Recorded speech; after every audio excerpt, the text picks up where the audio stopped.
Di ako diri sa Chocolate Hills. So,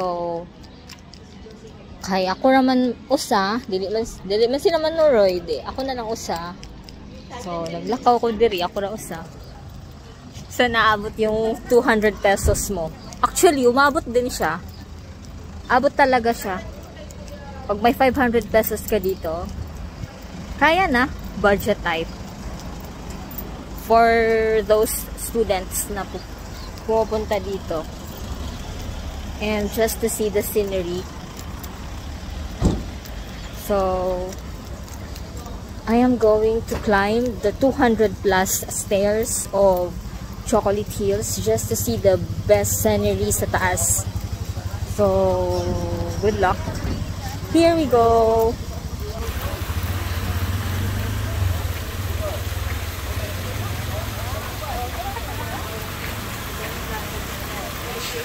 One, 2, 3, 4, 5, 6, 7, 8, 9, 10, 11, 12, 13, 14, 15, 16.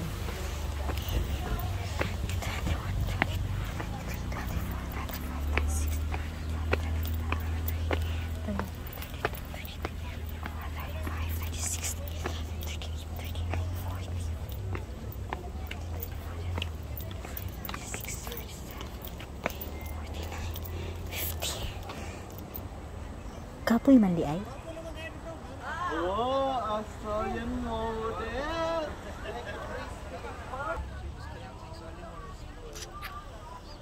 Ay, nasa 50 steps pa lang ako. Kakahinga.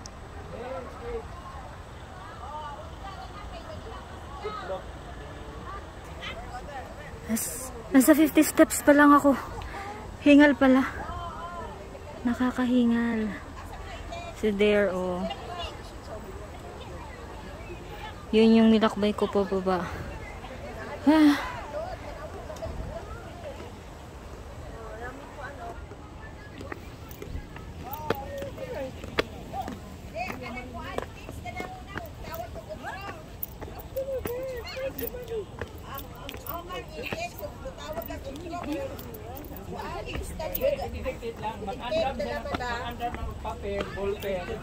Oh, yung tarabang. Tawag ka next week tawag ka na ha. 서울에서 먹는 거라.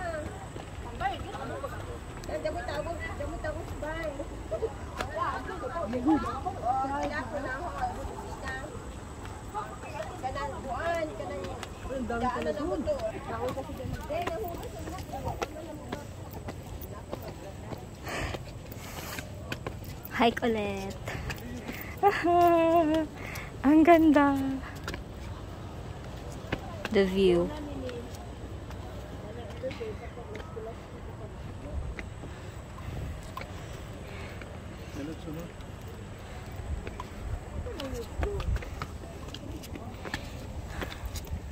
See.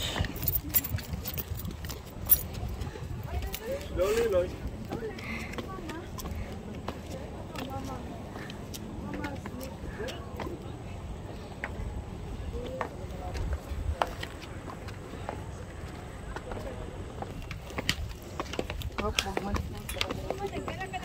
Hike again. Masakit na nga ang tuhod ko. Dapat mo doon, kumusta? Bumalik na tayo. Bukas na ako makarating. Masakit na nga tuhod ko. Aray ko. Oo, ano ang paggawa nila? Hindi Sobrang cute.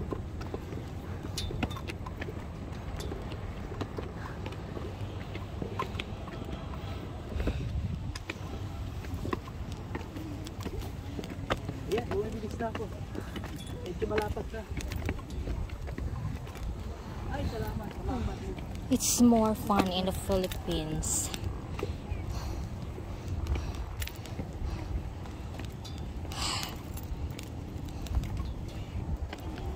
Peak na! Nasa peak na! Naiksi lang.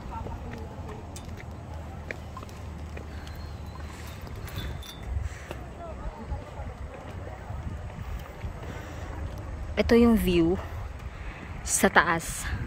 Pag nasa taas na.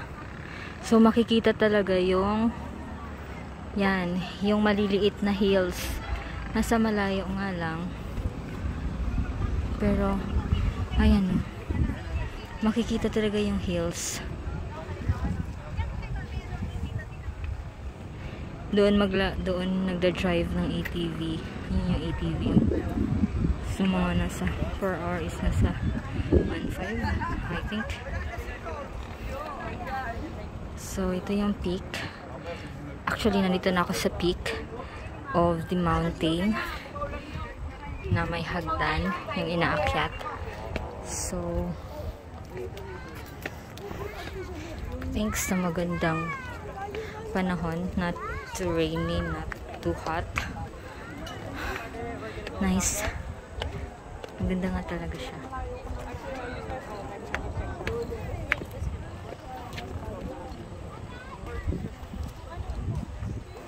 Diba? Oh. Cloudy siya. Pero okay lang din para hindi sunog yung travelers sa taas. Kasi yung sun is natabunan siya ng clouds.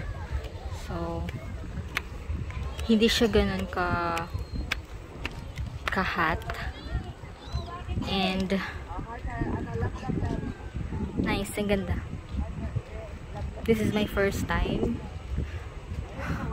Laking Bohol ako pero never ko itong napuntahan ever since. And actually, madadaanan lang pala din siya. Malapit lang din siya paglakarin. Paikot nga lang. Paikot yung ano. So yun, it's my best experience dito sa vacation ko sa Bohol. Kasi dati, nag-vacation ako. Which was 3 months. Wala eh. Hindi ako nakakagala. So, ang ganda.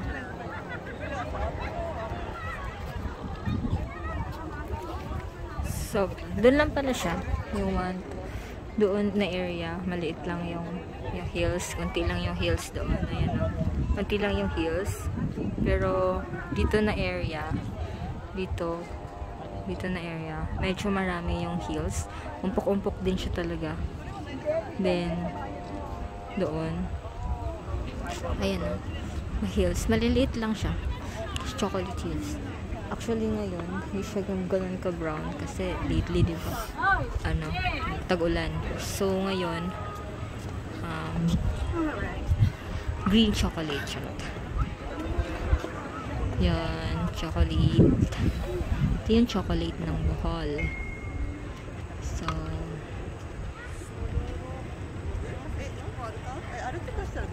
dito sa may bandang dito, sa may left. Yan. Yan yung chocolate. So at least, check na yung chocolate hills sa bucket list ko for traveling na mag-isa. Traveling alone is bored, pero masaya. Kasi nagagawa mo yung gusto mo. Traveling alone is somewhat yung unwind lang sa sarili.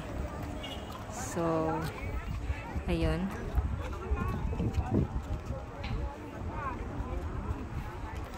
I'll travel the video.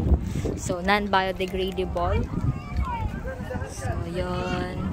To travel ko by making this video. As a student, fulfilling.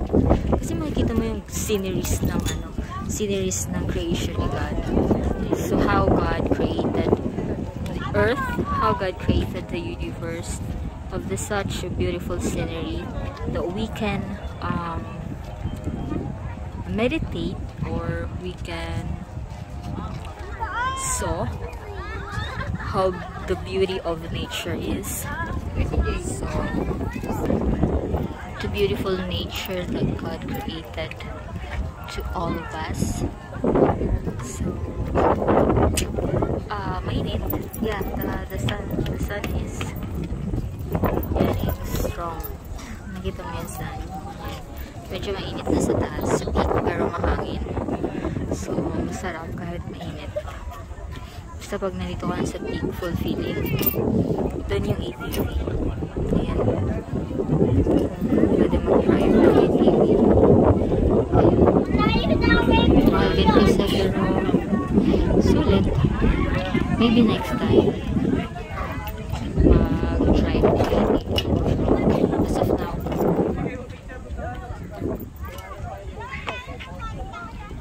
Ano mo na? Video lang.